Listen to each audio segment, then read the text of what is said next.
নমস্কার বন্ধুরা, welcome to ST unique sports. তো ভারতীয় ফুটবলের কিন্তু অনিশ্চয়তা, ভারতের টপ টায়ার লিগ হচ্ছে না এবং কোনো টুর্নামেন্টই হচ্ছে না।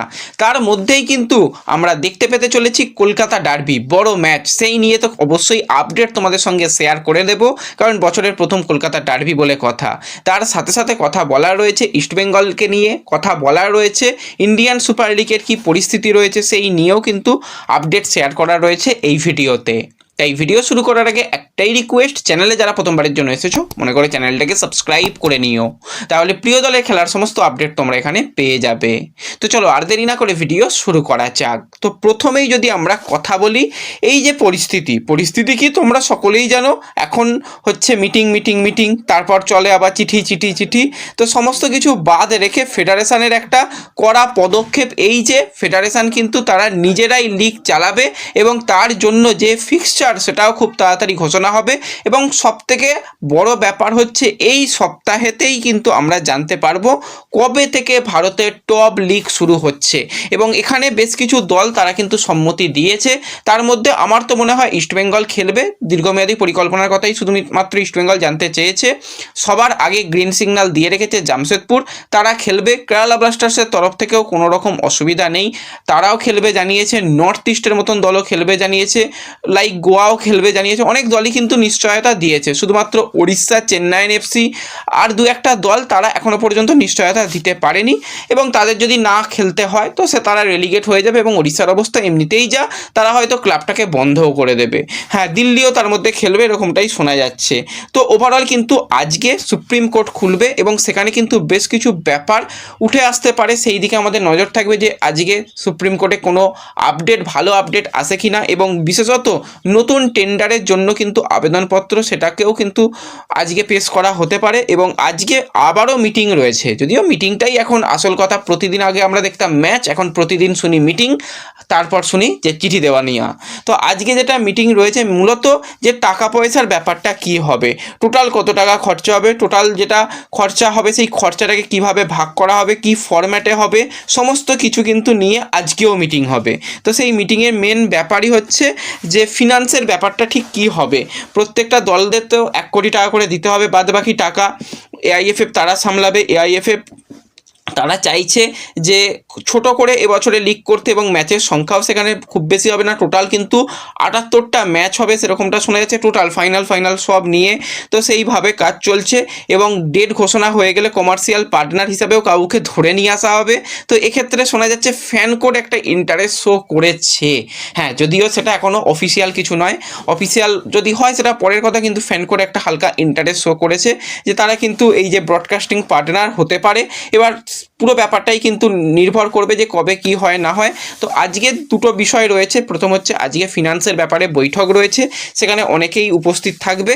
এবং আজকে সুপ্রিম কোর্ট খুলতে চলেছে, সেখানে এআইএফএফ এর তরফ থেকে কোনো নতুন প্রস্তাব যায় কিনা যে আমরা ঠিক এইভাবে লিগ চালাবো আর নতুন করে টেন্ডার ডাকতে চাই দীর্ঘমেয়াদীর জন্য এবং স্বল্পমেয়াদীর জন্য, তারা যদি রাজি হয় তো সেই রকম ভাবনা চিন্তা রয়েছে।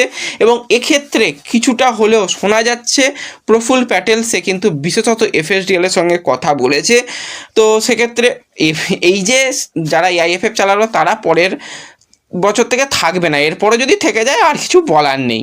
তো সেক্ষেত্রে প্রফুল্ল প্যাটেল কিন্তু অনেক রিকোয়েস্ট এবং আরও অনেক জায়গা থেকে রিকোয়েস্টের পর কিন্তু কিছুটা হলেও বরফ গলছে রিলায়েন্সের তরফ থেকে। তারা কিন্তু যদি নতুন টেন্ডার, যদি ঠিকঠাক টেন্ডার থাকে তো সেক্ষেত্রে তারা টেন্ডারের জন্য ইন্টারেস্ট শো করবে। এবং সেক্ষেত্রে তারা কল্যাণ চোপের সঙ্গে তো কথা বলতেই চাইছে না, কোনো রকম কথা বলবেও না।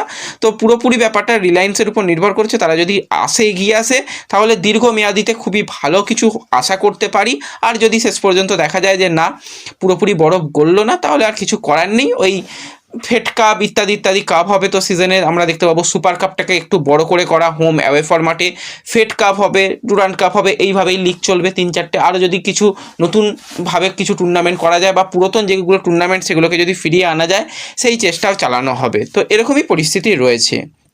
এবং তোমরা সকলেই জানো মোহনবাগান সুপার জায়েন্ট তারা কিন্তু একটা নিশ্চয়তা কিছুটা হলেও পেয়েছে, তারা কিন্তু লিগ হবে বলে তারা ভাবনা চিন্তা করছে এবং তারা সেই মতন প্র্যাকটিস সেশন কিন্তু চালু রেখেছে এবং এই জায়গাতেই কিয়ান নাসিরি সে কিন্তু এবার তার নতুন জীবন শুরু করলো। কিয়ানের জন্য অনেক অনেক শুভকামনা রইল, তার নতুন জীবন খুবই ভালো কাটুক এবং সেও খুব তাড়াতাড়ি যোগদান করবে এবং মোহনবাগানের মোটামুটি সমস্ত প্লেয়াররাই যোগদান করেছে এবং সের্জিও লোবেরা সেও খুশি তার দলকে নিয়ে, খুব একটা দলে চেঞ্জ চাইছে না, এই দল নিয়েই সে কাজ চালাতে পারবে সেটা ম্যানেজমেন্টকে জানিয়েছে। ওভারঅল মোহনবাগানের পরিবেশ পরিস্থিতি খুবই ভালো এবং এই জায়গাতে ইস্ট বেঙ্গল কিন্তু আজ থেকে অনুশীলন শুরু করতে চলেছে। সুপার কাপের ফাইনালে ইস্ট বেঙ্গল শেষ পর্যন্ত হেরে গিয়েছিল, তারপর কিন্তু অনেক দিন ছুটি ছিল, সমস্ত ছুটি কাটিয়ে কিন্তু আবারও প্রায় 1 মাস বাদে তারা আবার অনুশীলনে ফিরছে। হ্যাঁ, অনুশীলনে প্রথম দিনেই সবাইকে পাওয়া যাচ্ছে না, 2 জন বিদেশি প্লেয়ার কিন্তু আজকে অনুশীলনে প্রথম থেকে থাকার কথা রয়েছে, সল ক্রেসপো এবং হিরোশি ইবুসুকি। এই 2 জন বিদেশিকে নিয়েই কিন্তু সবথেকে বেশি চর্চা সারা বছর থাকে। তো এই বিদেশি প্লেয়াররাই কিন্তু সবার আগে তারা যোগদান করেছে, এটা হচ্ছে সবথেকে ভালো ব্যাপার। সল হচ্ছে অন্যতম দায়িত্বশীল একটা প্লেয়ার এবং সে ইস্টবেঙ্গলের ক্যাপ্টেন। এই অনিশ্চয়তার মাঝখানে বাকি প্লেয়াররা দল ছেড়ে বেরিয়ে যাচ্ছে, হ্যাঁ সলের কাছে অফার রয়েছে, সবার কাছে অফার রয়েছে, তবুও সল কিন্তু অনুশীলনে সবার আগে যোগ দেওয়ার সিদ্ধান্ত নিচ্ছে এবং হিরোশি তার ফিনিশিং নিয়ে, তার পারফরমেন্স নিয়ে অনেক কথা হয়, সেও কিন্তু অনুশীলনে যোগ দিচ্ছে।